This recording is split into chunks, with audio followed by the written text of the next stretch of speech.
The café on Rue Saint-Honoré in Paris was quiet that morning, the sun barely cutting through the fog rolling off the Seine. A woman sat alone at a corner table, a thin veil of smoke from her espresso curling upward as she glanced at the street. Her hair was a careful shade of chestnut, her coat tailored to suggest elegance without extravagance. She was reading nothing, pretending to, yet her eyes scanned constantly, catching movements, noting faces, timing their steps. She wasn't waiting for anyone in particular. She was waiting for him. Across the city, David Karanov had stepped into the soft morning drizzle, his coat pulled tight against the chill. His life, meticulously controlled and carefully hidden, had begun to unravel years before, yet he didn't know it would end with something as simple and as devastating as a kiss. He had no inkling that the woman in the corner cafe had already rewritten his fate before their eyes had met. David's career had begun in shadows, whispered instructions and coded files. A linguist by trade, a spy by circumstance, he had navigated the dangerous dance of double allegiances for nearly a decade. His employers trusted him. Foreign intelligence agencies feared him. Yet trust and fear alike had left him vulnerable to one of the oldest tools in espionage, the human heart. The woman observed him as he walked down the cobblestone street, unaware of the microsecond calculations being made by those watching her. Mossad had identified David as a high-valued target months earlier, a man embedded deeply within European intelligence networks and carrying secrets that could compromise operations across continents. He wasn't a terrorist nor a criminal. He was a spy, a man trained to anticipate betrayal, but not from the one he might call an ally. By the time David entered the cafe, the woman had made her decision. One movement, a tilt of the head, a calculated glance in his direction, and the world contracted around them. Mossad's operatives had engineered this encounter down to the subtlest of details. The exact chair he would choose, the distance at which he would set his briefcase, the timing of his handshake with the waiter, all invisible, all meticulously arranged, all designed to make him feel in control even as he teetered on the edge of ruin. When their eyes met, it was electric. David saw her as he might see a photograph come to life, precise, familiar, and disarmingly real. For her part, she allowed herself the faintest shadow of humanity, the briefest hint of softness in a life otherwise defined by the cold calculus of espionage. A casual conversation began, easy, unthreatening. They exchanged names. Her smile hinted at familiarity, though none existed, and the hour slipped by as though the city itself had agreed to slow down. Unseen by David, a small device had already recorded every subtle gesture, the tightening of his fingers around his cup, the unconscious tapping of his foot, the minute dilation of his pupils as he laughed at a line she had delivered. Mossad analysts would later replay these moments countless times, studying his reactions, reading the nuances of his emotions, every hint of desire or doubt. By then, it would be too late. Their discussion drifted naturally from literature to travel, politics to art. Yet every word was layered with meaning known only to the woman and the operatives guiding her. She probed gently, listening with the patience of a predator. David responded in kind, confident, believing himself immune to charm. Every syllable, every laugh, every reflective pause was feeding into a map being drawn of his vulnerabilities. After coffee, they walked through the narrow streets of the Marais. A slight drizzle had begun, the slick cobblestones reflecting the city lights. She brushed her fingers against his arm in the most casual of gestures, a touch so subtle that he barely registered it. But Mossad had measured its effect on his pulse and posture. Each step was part of the operation, the soft music from a nearby street musician, the glint of a parked bicycle, the distant rumble of a tram. Each element was choreographed to lower his defenses and deepen the illusion that this was simply chance, simply Paris in the rain. Hours later,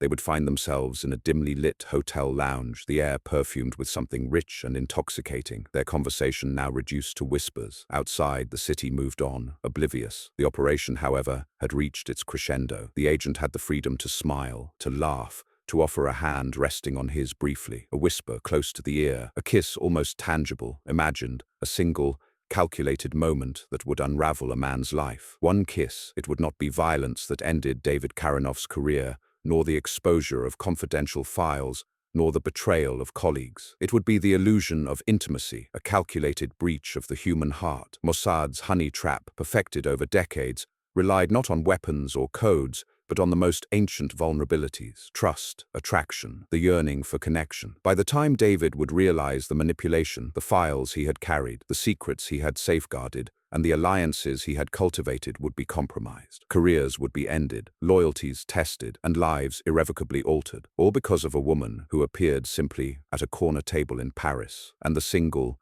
devastating kiss that never truly happened but was inevitable in its consequences. Mossad had orchestrated not just a betrayal, but an emotional devastation so complete that the target would not just lose his position, but the very sense of self that defined him. He would replay that morning endlessly in his mind. The street, the cafe, her glance, the fleeting brush of her hand, searching for a clue, any sign that he might have avoided the trap. There would be none. Every spy believes in control, in the idea that information and skill can protect them. David Karunov had mastered strategy, codes, deception, yet nothing could shield him from the most intimate form of intelligence warfare, the manipulation of desire, of emotion, of trust. Mossad had weaponized the human heart, and in doing so, had rewritten the rules of engagement. By evening, the cafe was empty. A few crumbs lingered on tables, and the faint smell of espresso lingered in the air. Yet the real work had been done. David had unknowingly surrendered to an invisible architecture of espionage, one built not of missiles or agents,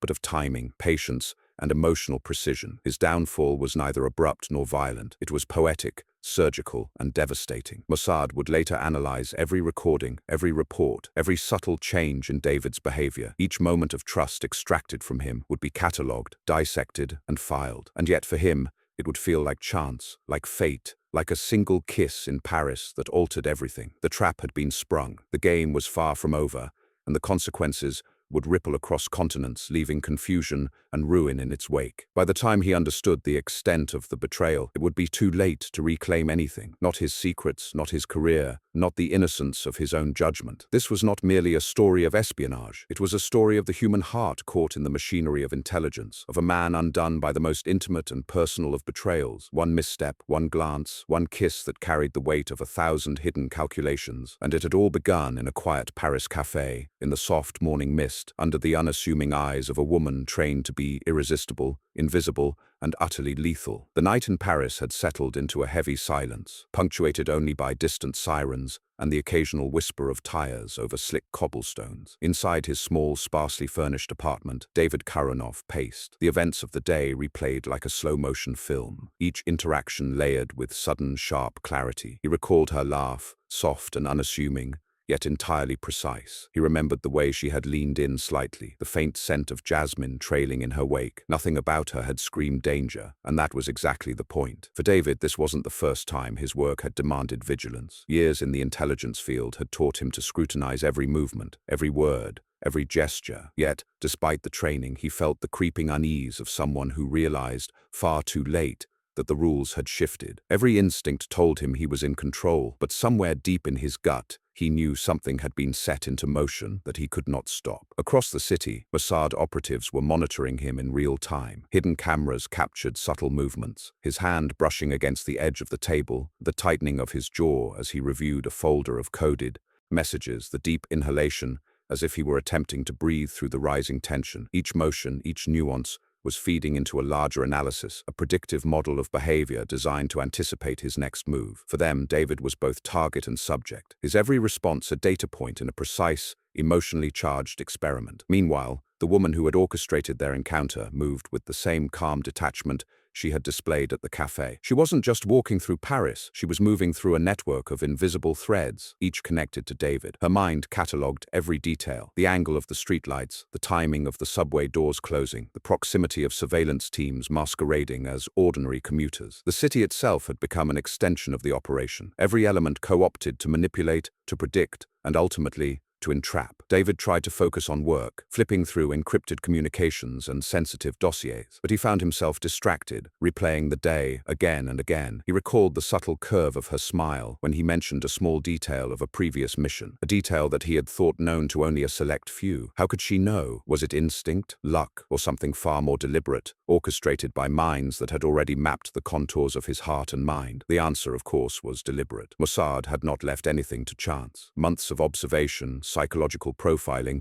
and precise manipulation had converged in a single afternoon. Every laugh, every shared anecdote, every moment of apparent spontaneity had been calculated to lower his defenses, to cultivate trust, to extract not just information but emotional submission. The operation had been designed to render him vulnerable without his ever realizing it. Hours passed, and David grew restless. His phone buzzed with messages, mundane in content, yet weighted with the underlying tension of his profession. Each ping seemed louder, more insistent, echoing in the hollow chambers of his uncertainty. He reached for it, fingers trembling slightly despite his best efforts to remain composed. At the same time, operatives in a safe house across town were already executing the next phase. Files David considered secure were being accessed remotely, traces left deliberately to avoid detection, yet sufficient to destabilize him. A network of seemingly disconnected events, an accidental meeting, a minor financial irregularity, a conversation overheard, had all been seeded weeks before to create cracks in his professional facade. And now, with the psychological groundwork laid, the emotional manipulation took precedence. Mossad's honey trap relied on the intersection of two potent forces, desire and trust. One without the other would not suffice. David's desire had been engaged without suspicion. He believed he had chosen freely to engage with her, to share confidences, to enjoy fleeting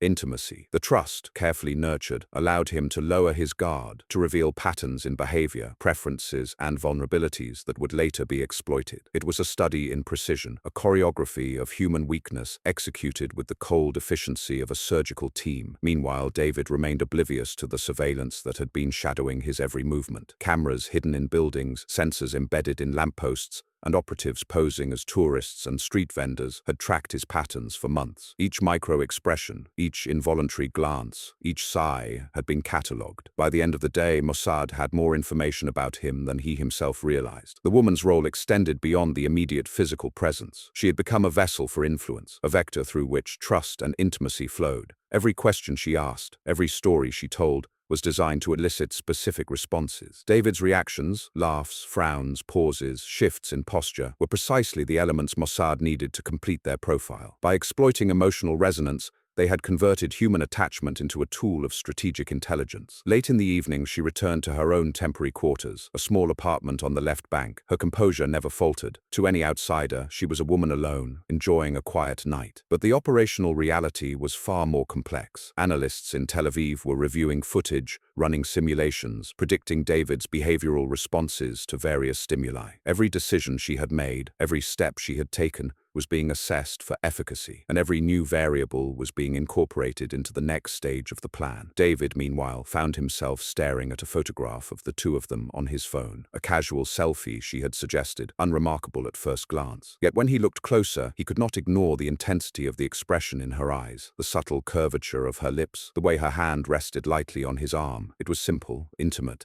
yet somehow entirely orchestrated. The realization, when it would come, would be devastating. Sleep eluded him. Every creak of the floorboard, every distant honk, every shadow passing the window seemed to signal a hidden truth he could not name. And yet, paradoxically, he felt drawn back to the very emotions Mossad had engineered: longing, intrigue, curiosity. The operation had succeeded in aligning his instincts with their intentions. He was emotionally compromised long before he would ever comprehend the depth of the manipulation. By dawn, the traps had already been set for the next phase. The operatives were moving silently, efficiently, maintaining perfect detachment even as they leveraged the most intimate human impulses. Psychological maps had been constructed, vulnerabilities exploited, trust engineered. Mossad's honey trap was not a single act, but a series of precisely calculated interactions, each designed to build momentum, to prepare for the moment when David's defenses would crumble entirely. Even as he showered and dressed, preparing for another day of work, David carried within him the invisible chains forged by months of observation and manipulation. He did not know it yet, but the woman's presence, the subtle gestures, the carefully timed words, they had all combined into a mechanism of collapse. One kiss, or even the anticipation of it, would become the focal point around which his life unraveled. By mid-morning, he had arrived at the intelligence office. Colleagues greeted him, and he responded with practiced warmth, unaware that every detail he revealed, even in casual conversation, was feeding the analysis conducted from 1,000 miles away. Every laugh, every expression of opinion, every subtle shift in body language added layers of depth to the operational profile Mossad had been building. In a controlled environment, the operatives could now begin shaping outcomes that would guide David toward decisions of irreversible consequence. Financial records would be intercepted, minor errors highlighted, colleagues subtly misinformed. Yet all of this was secondary. The primary vector remained the emotional bond they had established, the trust, the attraction, the illusion of choice. Mossad was exploiting not just access, but psychology, manipulating the heart as expertly as any battlefield maneuver. By evening, David would begin to sense the first tremors of imbalance, a subtle unease he could not place. He would replay conversations, scan emails, analyze calls, yet the source, the carefully constructed emotional architecture, would remain invisible to him. He would be convinced that he was merely overthinking, that his instincts were betraying him, and that precisely was the point. This was no ordinary mission. It was an operation designed not to confront with force, but to disarm with subtlety. Mossad had turned the most basic human impulses into a weapon. Trust, desire, hope, and longing had all been weaponized against him. By exploiting the most intimate of vulnerabilities, they had created a cascade of events that would, in time, destroy not just his career, but his identity. The day's final moments drew close. Paris dimmed into evening, streetlights flickering on, as the mist thickened once again. The woman prepared for the next interaction, reviewing in her mind the sequence of words, gestures, and pauses that would define the coming hours. David, unaware, returned home, closing the door behind him, thinking himself safe, thinking himself free to make choices. Yet his fate had already been sealed by invisible hands, guided by months of meticulous planning and psychological expertise. Mossad's honey trap was not merely a tool, it was an art form, executed with patience, precision, and emotional insight. And for David Karanoff, the consequences of that art would soon be impossible to escape. The next morning began like any other for David Karanoff. He moved through his apartment with the precision of someone trained to anticipate the unexpected, yet a subtle tension clung to him, a residue of the previous day he couldn't shake. Every glance at the mirror, every sip of coffee, every stretch and inhale seemed to carry a weight he could not name. It was as if the city itself had conspired to remind him that he was being watched, though he had no evidence of surveillance, no logical reason to suspect interference. Across the city, the woman prepared for the next stage. Her apartment was sparse, functional, almost clinical, yet she had left a faint trace of familiarity. A single red scarf draped over a chair, a coffee mug slightly askew, a notebook open with writing that appeared personal but was deliberately curated to be observed. Each element was calculated to reinforce David's sense of intimacy while subtly guiding his perceptions. Mossad's analysts had briefed her extensively. Small inconsistencies would encourage him to seek reassurance. Minor revelations would foster trust. Gentle praise would elicit compliance. It was all psychological orchestration at the highest level. David's morning commute was uneventful, yet each interaction, the barista greeting him, the driver handing him change, a colleague's passing remark, was catalogued and analyzed by operatives in a secure location. They tracked subtle shifts in his posture, micro-expressions that would escape the untrained eye, pulse rate variations recorded through sensors placed without his knowledge. Even now, unknowing, David was a subject in an elaborate experiment designed to dismantle him piece by piece. The woman met him at a predetermined location, a quiet square in the heart of Paris, where the city noise and crowd would mask the presence of surveillance teams. Her approach was casual, effortless, the smile she offered warm yet calculated. David felt the pull immediately, a mix of relief, intrigue, and desire, an emotional cocktail Mossad had perfected through repeated observation and simulation. He was drawn to her, not realizing the magnetic force was entirely engineered. They spoke at length, discussing trivialities at first: weather, art exhibits, fleeting observations of passers-by. Each comment was weighted, each laugh measured. She introduced small elements of personal revelation, carefully chosen anecdotes about a fictitious childhood in Lyon, the loss of a beloved mentor, subtle references to shared human experiences designed to resonate with his own memories. Every disclosure was calibrated to strengthen emotional attachment while maintaining the illusion of spontaneity. As the day unfolded, they moved to a quiet cafe along the Seine. The water shimmered in the mid-morning sun, and pigeons scattered across the stone bridge, momentarily distracting David from the precision of their surroundings. He commented on the light, on the reflections, on the fleeting nature of moments like these. She responded with empathy and shared reflection, reinforcing the connection he felt, deepening the bond. All the while, Mossad operatives tracked every subtle gesture, noting the shift in his expressions, the softening of his eyes, the rhythm of his breathing. It was during a moment of apparent vulnerability that the operation reached a critical phase. David spoke of past regrets, missteps in missions long concluded, colleagues who had been lost, opportunities squandered. The woman listened with attentive silence, nodding occasionally, eyes reflecting understanding and compassion. This was no accident. The tactic had been rehearsed endlessly, human empathy leveraged as a strategic weapon. By reflecting his emotions, she created the illusion of intimacy and trust, a mirror to his vulnerabilities. Hours later, as dusk settled over the city, they walked together along narrow streets lined with cafes and boutique shops. The woman's hand brushed against his arm, unremarkable, yet perfectly timed. David responded instinctively, unaware unaware that Mossad's analysts had predicted the exact moment of physical contact down to the millisecond. Small touches, fleeting glances, shared laughter, each element served to tighten the web around him, to make the eventual betrayal more devastating. Back in her apartment, she prepared the next sequence. Files had been prearranged, communications intercepted, minor errors engineered in his professional environment. The operation was multi-layered: emotional manipulation, professional destabilization, and controlled exposure. Mossad's team ensured that every pathway led to a calculated collapse of trust, perception, and ultimately, career. David's life would begin to unravel, not because of mistakes or misjudgments, but because the very emotions he believed were genuine had been weaponized against him. David, meanwhile, felt a growing unease that he could not articulate. He sensed that something was off, though he could not pinpoint what. Every instinct, honed over years of intelligence work, warned him that he was treading in dangerous territory. Yet the trust he had developed, the emotional bond he believed authentic, overrode caution. He followed her suggestions, agreed to her plans, laughed at her jokes, and shared personal reflections. In doing so, he was moving through a gauntlet of manipulation, unaware that each step had been precisely engineered. The night deepened. In a dimly lit restaurant, the culmination of the day's interactions approached. Mossad had orchestrated the setting, the layout of tables, the placement of staff, the timing of each course. Even the music had been considered, chosen to evoke specific moods that would subtly influence his emotional state. Here, David would experience what he believed to be intimacy and connection, the final threads of trust, weaving themselves into a tapestry designed to ensnare him. At the table, over soft conversation, she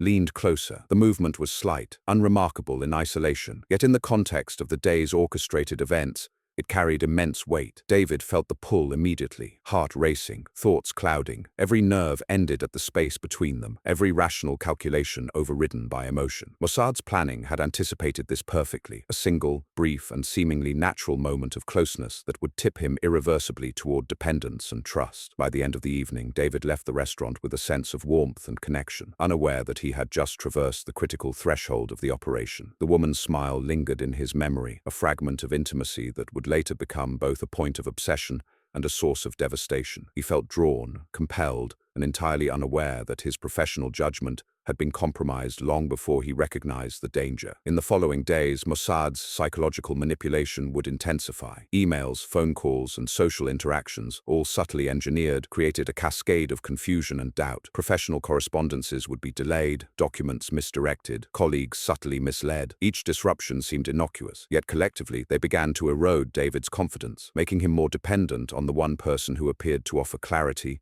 empathy, and understanding. The honey trap was no longer a single moment. It had become an ecosystem. David's emotional reliance on the woman provided leverage for the operatives to extract information, induce errors, and manipulate outcomes. Every choice he made was influenced, every action guided, yet he believed himself free. This illusion of control was the most powerful weapon of all. By the time he began to notice anomalies in his professional environment, misplaced files, unexplained errors, colleagues' subtle shifts in behavior, he was already entangled in an emotional web from which escape seemed impossible. The woman's presence, the trust he had invested, and the carefully timed interactions had become the axis around which his world rotated. He could not separate emotional intuition from professional decision-making, and Mossad had ensured that he never would. Night fell across Paris once again. In her apartment, she reviewed the day's outcomes, noting small successes, subtle shifts in his responses, and areas for refinement. Each step had been executed with precision, each reaction catalogued. The operation was far from complete, yet the psychological scaffolding had been firmly established. David's vulnerability had been revealed,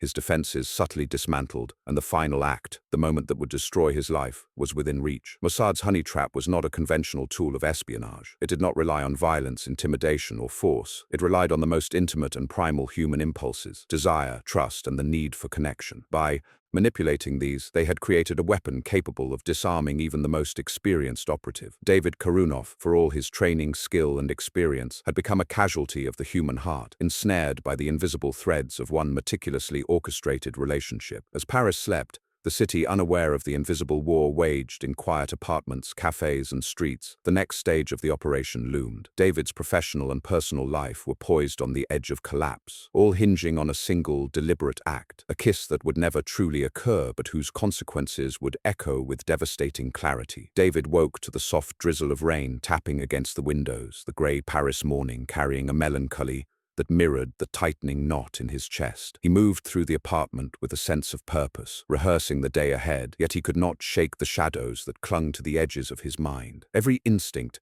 every carefully honed pattern of observation told him something was off, but what, and more importantly, by whom? The woman, meanwhile, had already been up for hours. Her morning was a meticulous repetition of rehearsal, reflection, and planning. A single sheet of paper lay before her, a map of influence, interactions, reactions, and emotional cues from David meticulously noted, every gesture weighted, every expression catalogued. She was preparing for the culmination of the operation, the point of no return, where David's trust, desire, and professional acumen would be manipulated to their absolute limits. By mid-morning, David arrived at his office. The corridors felt unusually quiet, as if the building itself were holding its breath. Colleagues greeted him, their voices polite, neutral, but to him, the tone carried subtle discord. He noticed minor irregularities, a file misplaced, a document with unfamiliar handwriting, an email sent to the wrong recipient. These small anomalies were deliberate, a strategy Mossad had employed to destabilize him, to make him question his judgment. It was subtle, invisible, and profoundly effective. Later, at the cafe where they had first met,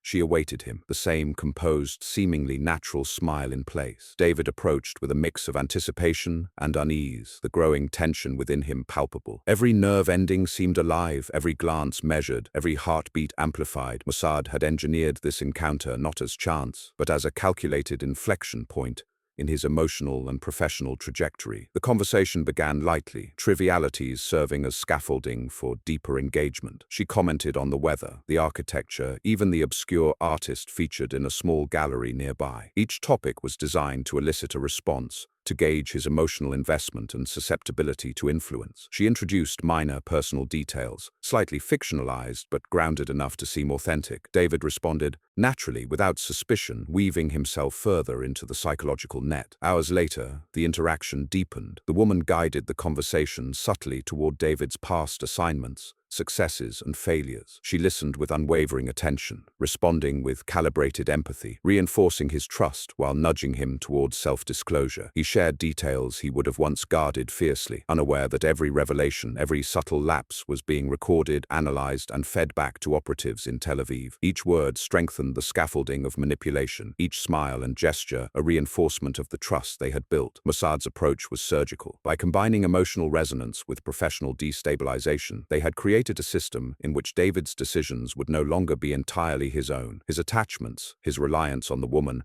and the illusion of intimacy were all vectors of influence, making him increasingly dependent on the very person orchestrating his downfall. By this point, the subtle cracks in his professional environment began to widen. Miscommunications escalated, colleagues became unreliable sources, and minor operational errors emerged, all meticulously staged by Mossad to heighten anxiety and dependency. In the evening, as the city lights reflected off rain-soaked cobblestones, the woman guided him toward a secluded bridge overlooking the Seine. It was here that Mossad intended to cement the psychological apex of their operation. The setting, entirely orchestrated, provided isolation, visual beauty, and controlled conditions, elements essential for the precise emotional manipulation required. David felt the pull immediately, drawn by both the environment and the presence of the woman. His rational mind warned him, but emotion had already overridden logic. As they stood side by side, she spoke softly, recalling shared moments, emphasizing trust and mutual understanding. David, caught in the ebb and flow of orchestrated intimacy, felt himself vulnerable in ways he had never experienced. He looked at her, and in that glance a silent promise seemed to linger, unspoken yet understood. Mossad's design relied on this quiet, almost imperceptible transfer of trust and desire, one that would bind him emotionally before a single overt act of betrayal occurred. In the following days, subtle manipulations intensified. Messages arrived at David's office, some authentic, some forged, colleagues inadvertently misled, documents subtly altered. The operation's layers converged, and David began to notice discrepancies, small enough to sow doubt, but never enough to fully illuminate the orchestrated deception. He questioned himself, replayed past interactions, and yet paradoxically, the one person he trusted most, the woman, became both his anchor and his blind spot. Mossad operatives, monitoring from multiple locations,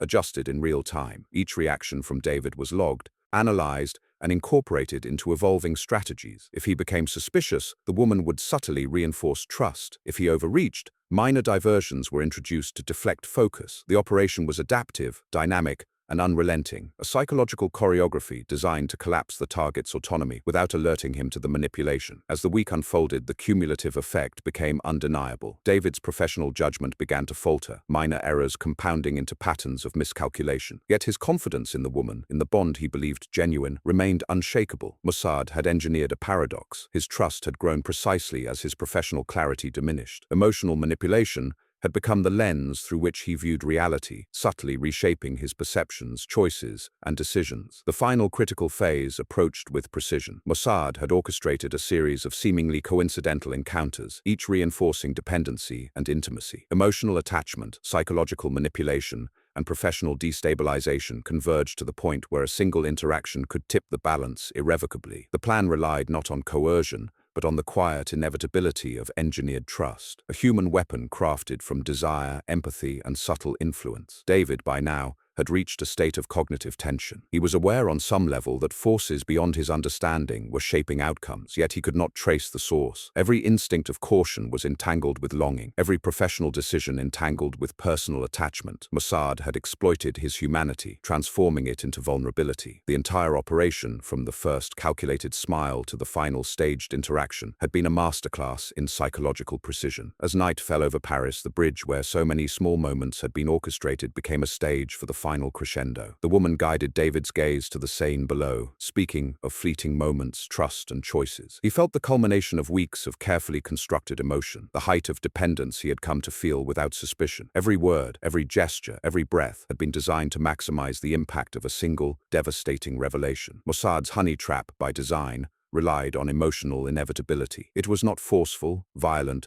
or overtly aggressive. It worked in the realm of subtlety, trust, and intimacy. By the time David would come to understand the depth of manipulation, the architecture of his life, professional credibility, personal integrity, and emotional stability would have been dismantled, not by accident, but by meticulous, patient orchestration. Paris slept, unaware of the quiet devastation about to unfold in the heart of its streets. David's world had been recalibrated by invisible hands, guided by months of psychological precision, and poised on the brink of irreversible collapse. The emotional foundation Mossad had laid was complete, the stage set for the final act that would define the rest of his life. The morning dawned over Paris with the soft, muted light of an overcast sky, filtering through clouds that seemed to mirror the unease David carried within him. He awoke with a faint, lingering disquiet, a tension he could not name, a sensation that his life was tilting on an axis unseen. His apartment felt different, though unchanged, each object, each shadow, somehow conspiring to heighten his anxiety. In the back of his mind, he knew something had shifted, though he could not yet perceive the full magnitude of the trap. The woman had anticipated this subtle unrest. She had arranged for their meeting at a quiet hotel near the Seine, a location both familiar and subtly controlled. It was designed to evoke comfort and safety, yet her meticulous planning ensured that every detail, the angle of the light, the placement of the chairs, the sound of passing traffic, would subtly influence his emotional state. She was calm, composed, and entirely convincing. David approached her with a mix of relief and tension, unable to shake the gravitational pull she exerted over his psyche. The conversation began lightly, almost innocuously, discussing news, art exhibitions, and mundane observations of city life. Yet beneath the surface, each statement was carefully crafted to reinforce dependency and manipulate perception. She guided David through a labyrinth of subtle psychological cues, empathy blended with strategic revelation, laughter mixed with reassurance, shared attention paired with selective vulnerability. Every word, every gesture, every fleeting glance was a thread weaving the net from which he would not escape. As the day progressed, David became increasingly reliant on her counsel, her presence, and the illusion of connection. Minor crises in his professional life, files misdirected, colleagues offering conflicting information, subtle anomalies in communications emerged at precise intervals. Each disruption was minor, but together they formed a pattern that slowly eroded confidence and amplified reliance on the woman. Mossad operatives monitored every response,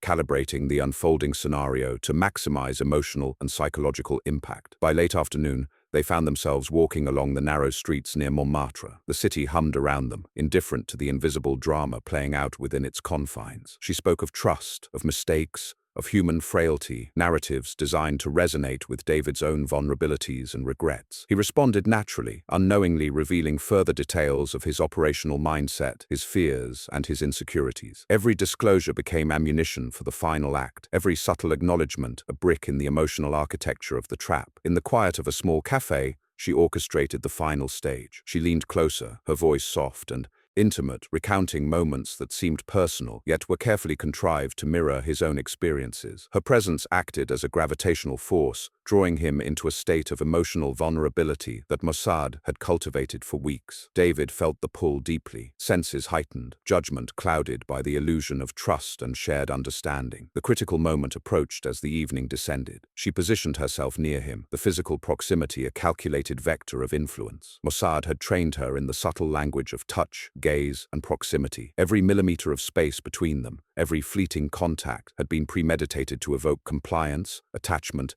and dependence. David, unaware of the orchestration, felt a swell of emotion that overrode reason. The human heart, they had demonstrated countless times, could be the most potent weapon of all. At the precise moment Mossad had predicted, she leaned forward as if to whisper, a near kiss hovering in the air, a single act pregnant with symbolic and psychological significance. David reacted instinctively, heart racing, mind disoriented, as if the moment itself held the weight of an entire universe. The act never needed completion. The anticipation, the trust, the near intimacy, all had already achieved their purpose. Mossad's honey trap was not in the kiss itself, but in the emotional surrender it demanded, a surrender David had offered unawares. In the hours that followed, David's world began to unravel. Professional decisions faltered. Minor errors escalated into apparent incompetence. Colleagues and superiors began questioning his judgment. Each disruption had been meticulously timed to coincide with the emotional influence she exerted over him, a convergence designed to make him doubt his own perception, to blur the lines between professional reality and manipulated illusion. His reliance on the woman intensified as his confidence eroded. A perfect feedback loop Mossad had engineered. Every interaction became a trap. Emails, phone calls, operational directives, all manipulated subtly, often imperceptibly, to create confusion and dependence. What once had been a career built on precision, logic, and discipline began to crumble under the weight of carefully orchestrated emotional manipulation. David's internal alarm sounded, but the very source of his guidance, the woman, was the instrument of his unraveling. Mossad had demonstrated the ultimate lesson. Even the most disciplined operative is vulnerable when human desire and trust are weaponized. Days turned into weeks, and the consequences of the honey trap became increasingly evident. Colleagues began questioning his competence. Minor professional missteps became magnified, compounded by a growing inability to trust his own judgment. Yet emotionally, he remained tethered to her, seeking reassurance, advice, and connection. Mossad had created a dual collapse. Professional credibility eroded, while emotional dependency intensified. He was trapped in a paradox of his own making, entirely engineered by forces invisible, precise, and patient. The final revelation, when it came, was devastating, not in spectacle, but in quiet inevitability. She delivered the information, the subtle confirmation, the breadcrumb trail that exposed both the personal and professional manipulation. David understood, in an instant, the extent of the deception, the orchestration of his emotions, and the deliberate dismantling of his life. The realization was crushing. The one person he trusted implicitly had been a weapon, and every choice, every emotional response had been manipulated with surgical precision. He collapsed into the quiet solitude of his apartment that night, the weight of betrayal pressing down. The woman's presence lingered in his mind, not as a person but as a series of meticulously engineered cues, a living instrument of Mossad's psychological strategy. His career, reputation, and sense of autonomy were irreparably damaged. The honey trap had succeeded, not with violence or force, but with trust, desire, and intimacy, weaponized to perfection. David Karunov would never see the world the same way again. Every encounter, every relationship, every instinct would be forever tainted by the memory of manipulation that had dismantled him from the inside out. Mossad had proven once again that the most potent weapons are not always tangible. Sometimes they are found in the human heart, where trust and vulnerability can be engineered, guided, and exploited to devastating effect. The operation concluded quietly, invisibly, leaving no evidence beyond the shattered confidence and professional ruin of the target. Mossad's honey trap was a study in emotional warfare, a demonstration that the human psyche can be as lethal as any firearm, and that one well-orchestrated relationship can destroy a life with nothing more than calculated intimacy, trust, and a near kiss that never truly occurred. And in the heart of Paris, life went on, unaware of the quiet devastation wrought by unseen hands, while David's life, like a carefully constructed illusion, lay in ruins, a testament to the invisible, unrelenting precision of Israel's intelligence apparatus.